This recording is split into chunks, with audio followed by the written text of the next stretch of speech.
Ruro, nasa rurok ng tagumpay. Diba? So, I think you will agree with me na doon ka talaga nagsimula. I've been through a lot, Tita Aster. Nanggaling ako sa depression, nanggaling ako sa point na parang ayoko na mag-artista.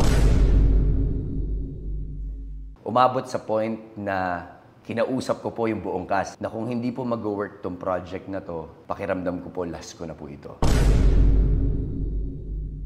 Ang dami-daming mga balita na hindi naman po lahat ay totoo. Pero of course, may mga nangyari po, mga insidente, at may mga nakakita po ng mga tao. Nagsagutan kayong dalawa. Mafe-feel mo na may tensyon. Okay.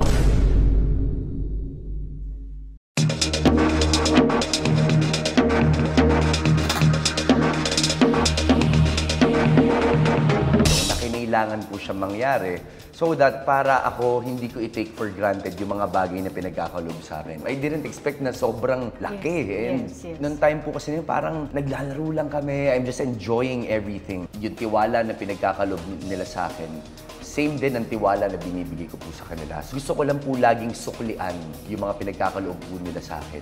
So kahit na po isang tao lang o 2 tao o 10 tao lang ang nanonood po sa akin, okay lang. As long as nabibigyan ko po sila ng saya at inspirasyon.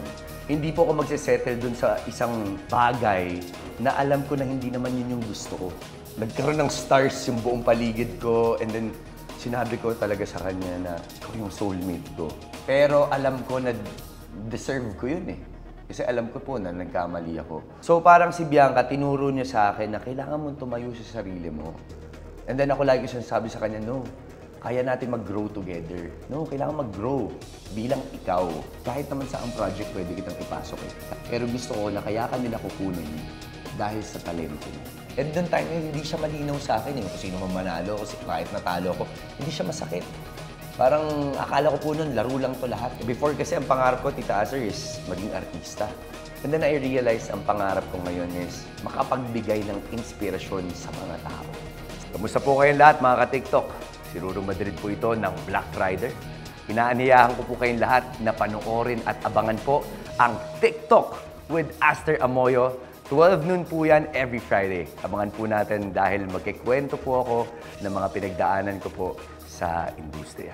Kaya muli, abangan po natin yun.